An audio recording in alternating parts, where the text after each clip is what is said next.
Bueno, empiezo por preguntarte entonces cuál es la situación en la cual recibe el ENACOM esta cautelar. ¿Cómo ven ustedes esta situación? A ver, esto para contextualizar, hubo una demanda que había pedido habilitación de feria, que finalmente un juez federal de Mar del Plata, esto es previo a la situación de Córdoba, ¿no? Esto es el grupo Telecom, que había solicitado esa cautelar. Bueno, finalmente el juez de Mar del Plata dejó firme la normativa vigente que tenía que ver con competencia en telecomunicaciones. Estamos hablando del decreto de necesidad de urgencia del 690 y estamos hablando de dos resoluciones del ENACOM muy pero muy importantes que nosotros emitimos a fines de diciembre del año pasado. Una, la 1466, que descongelaba gradualmente los precios de los servicios TIC que venían congelados por el DNU 690 entre el 31 de julio y el 31 de diciembre. Esa resolución nuestra lo que hace era poner un monto máximo de aumento de hasta el 5% o hasta el 8%, dependiendo el tamaño de la empresa. Esta regulación es asimétrica porque nosotros entendemos que la ecuación económica de cada una de las empresas, lógicamente no es igual una pequeña pyme de la Argentina profunda o una cooperativa de una provincia que una de las grandes empresas de telecomunicaciones. Entonces, eso por un lado. Y la 1467 lo que planteaba era la obligatoriedad de las empresas, de las licenciatarias TIC, de prestar el plan básico universal a quien le correspondiera.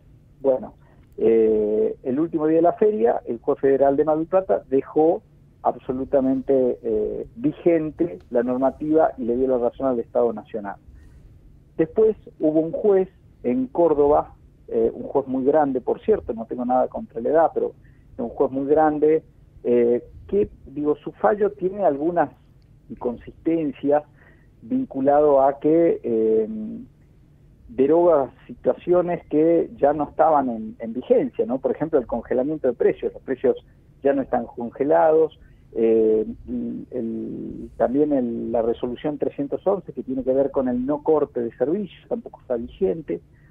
Y este caso, esto es importantísimo respecto de lo que ustedes estaban planteando, tiene que ver solo con el caso particular de esta empresa, muy pequeñita por cierto, del interior de Córdoba, que es Córdoba Cable Color, que tiene aproximadamente 800 abonados.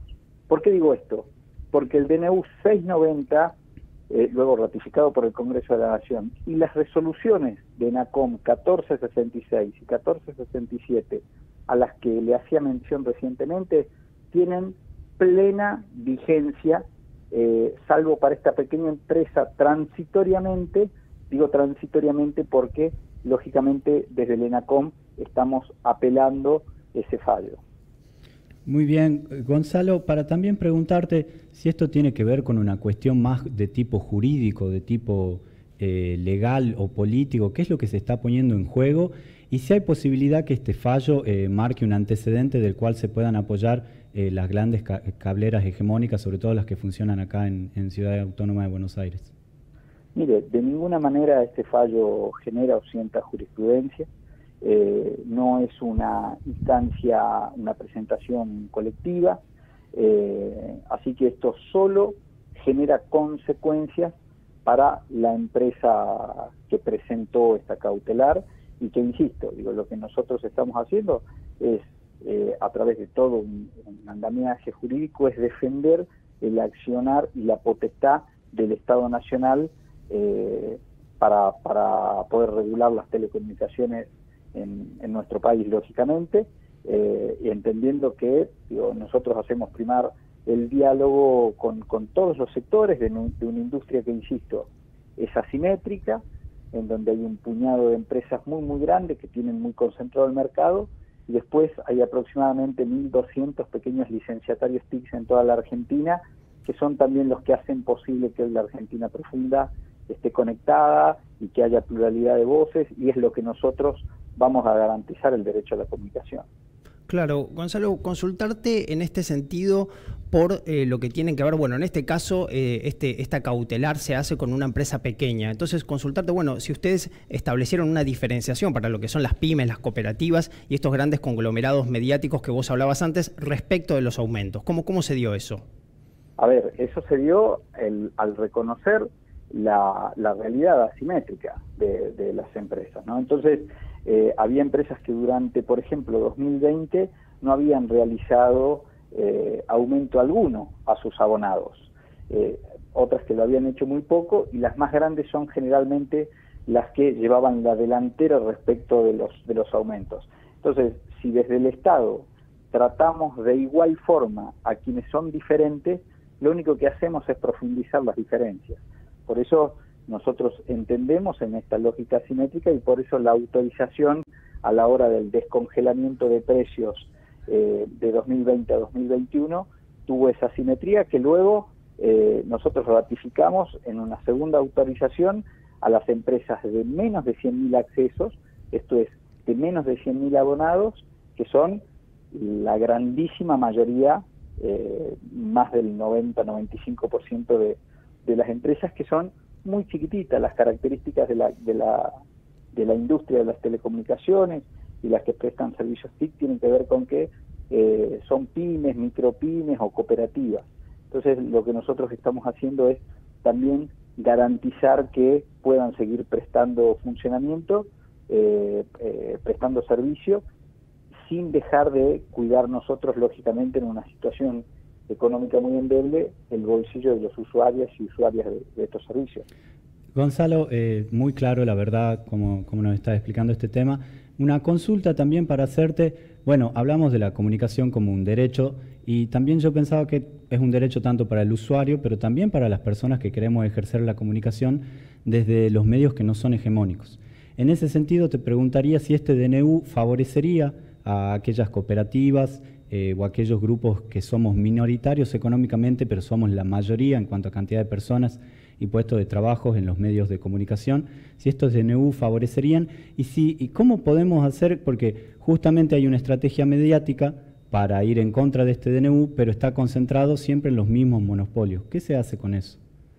A ver, lo que nosotros hacemos es, casualmente recién salíamos de una reunión acá en el ENACOM, vinculado al tratamiento de esto. Acabamos de emitir una comunicación oficial respecto de un comunicado erróneo que hoy una solicitada que sacó la Asociación de Cables de la Televisión Argentina, con esto, ¿no? Tratando de hacer que este fallo en Córdoba genera derechos para todos los licenciatarios, y la verdad que eso tiene que ver con un error a la hora de informar. En esto lo que nosotros estamos haciendo casualmente es, con la firme decisión del presidente de la Nación, garantizar ese derecho a la comunicación, entender, como le decía anteriormente, que no podemos tratar de manera igual a los diferentes medios que no tienen las mismas características.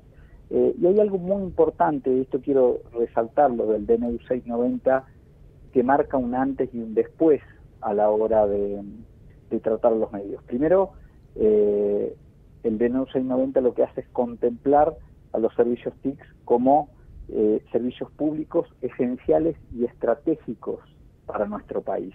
Eso por un lado. Y después, por otro lado, algo muy importante es que el Estado Nacional, luego de los 4 años del macrismo, recupera poder regulatorio, recupera un músculo regulatorio a través de el Ente Nacional de Comunicaciones, en este caso, que puede sentarse en una mesa con capacidad regulatoria y sancionatoria, con un poder que ya no es asimétrico. Antes la regulación no tenía otro poder que el simbólico.